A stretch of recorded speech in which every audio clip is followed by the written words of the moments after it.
Okay, so this is a T-34 video where we do the turret neck and the more durable of the turret detailing. So you start out, you got your 3 turret neck discs that are required for the T-34-76. You got your holes drilled in them. You might want to go around, like if you've drilled from this side, then sometimes this will be a little bit depressed in the center. So just flatten them out as best you can quickly.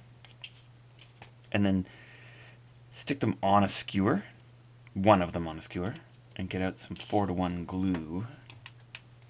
And you're going to need a bunch of mini clothespins for this as well.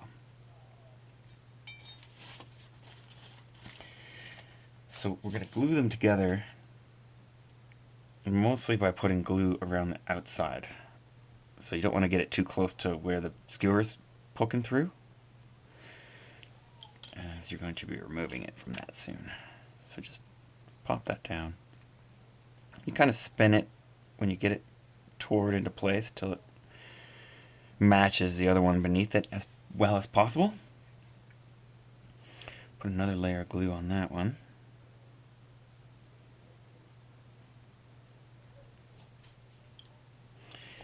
And throw the last one in, and again just spin it till you find where it best matches.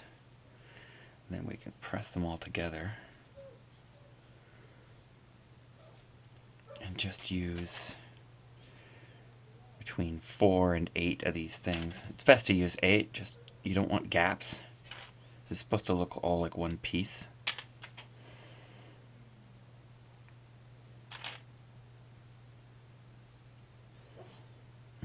I'm going to wipe away some of this excess glue here from the edge.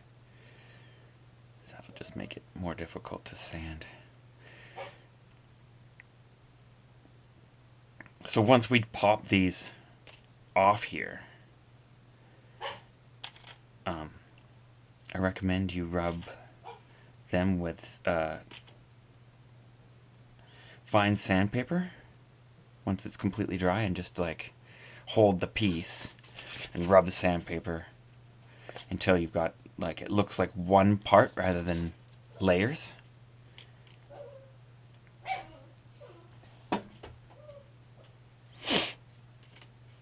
So I'll show some of that once we've got this detailing done and that's a little bit more dry. So I got another one here to show you the rest of this process. You're going to need a couple of 7mm hole punch discs. You're going to need a little bit of cue card or index card paper. So just some rectangles of that.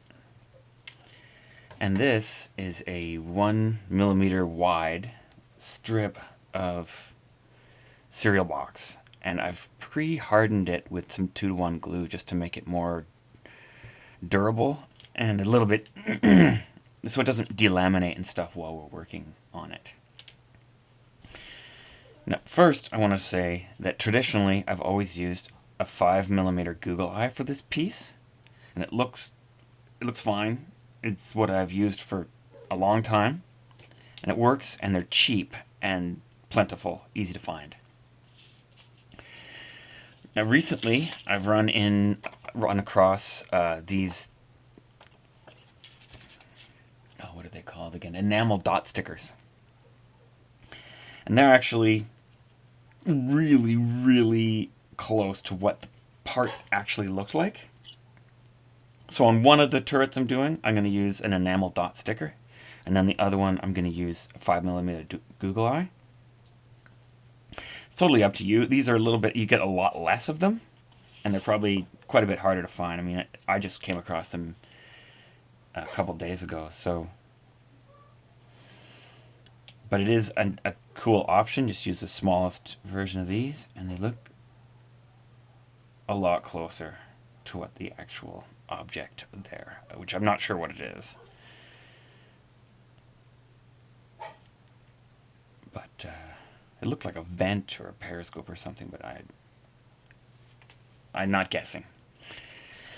Anyways, you can use those, or you can use the 5mm googly eye. 5mm googly eye looks fine. It's just a little bit less historically what that looked like. Okay, so you got your unflexed 7mm hole punch disc, but before we install those, we're just going to cut these to match the size of these hinges here that are shown.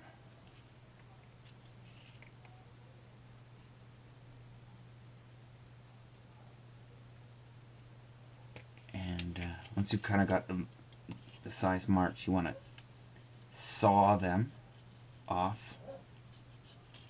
because especially when it's been hardened like this, they tend to hop rather than just come off cleanly, and they're easy to lose. It's easy to lose these pieces. And then you have to cut like 10 of them to get any of them to stay. So if you jam the blade through them, they'll just jump off the table on you. So try to saw them fairly slowly, and then they'll stay for you. So I'm just going to put these on quickly.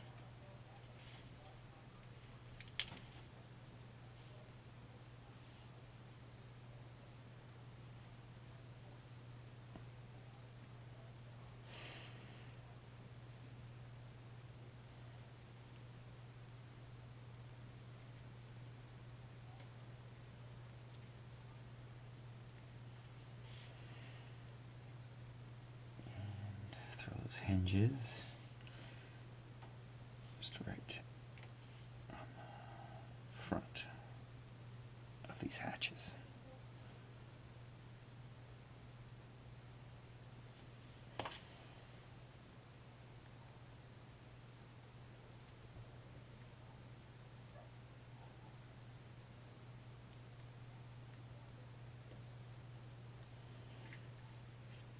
Yeah, looks about right. Okay, and so as we're also going to make sure this is the shape that you kind of wanted, a teardrop coming in around 90 to meet this angle. And just below here, if you've got this in the right shape and it looks the same on both sides, we're done adjusting it. We can put a bead of glue along edge on and along there, and then just take these little pieces of cue card paper or index card paper or slightly heavy gauge paper, just to install them to make the sides. And then once they're thoroughly dry, you can cut that off. It's quite easy to trim.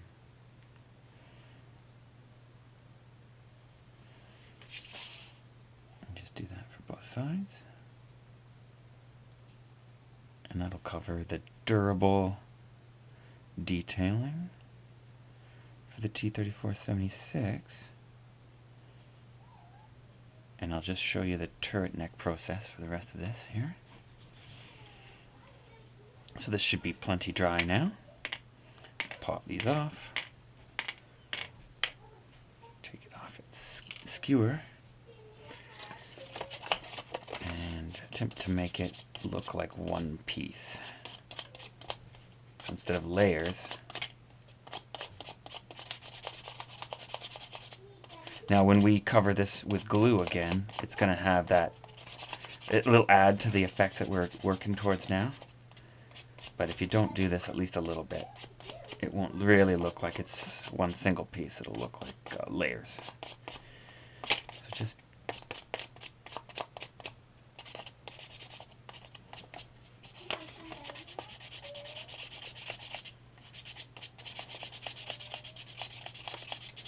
work it for a while, and it should be fairly rounded. And you might want to, depending on how much you've sanded it, you might create a bit of a ridge around the edge. Just quickly, you can quickly take that off with your sandpaper as well.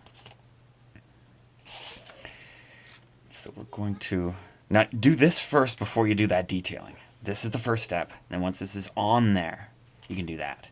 There's already one on the bottom of this, as you can see.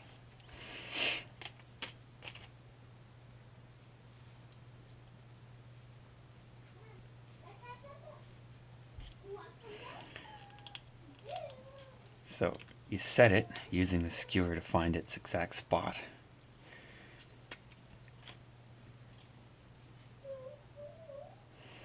Again, not putting glue towards the center, just around the outside. You can be pretty generous with the glue. Don't have to be sparing for this part.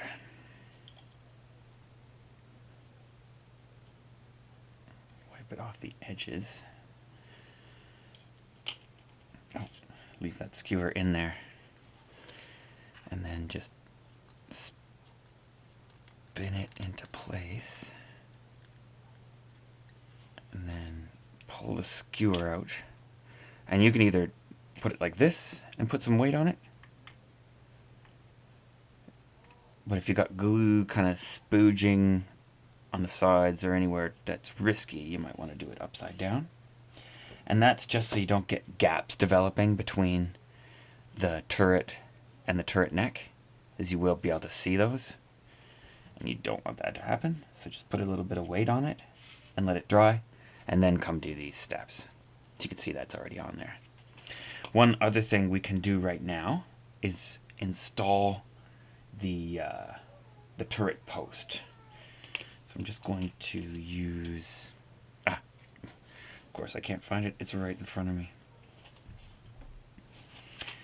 It's this to cut this at about 2 centimeters, I would guess. It doesn't really matter how long.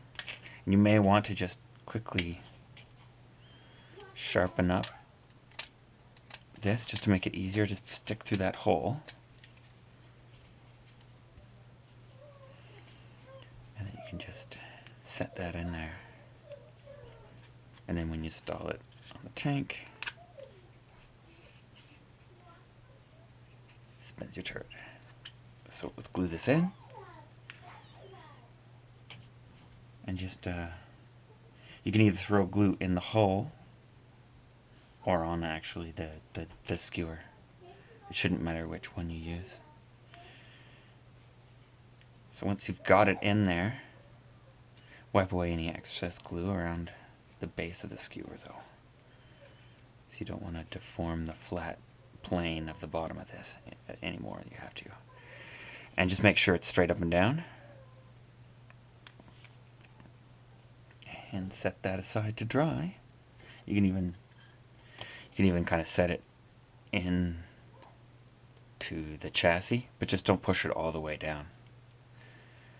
And then when these are dry, we'll just trim that off with the blade, and we're ready for the next step.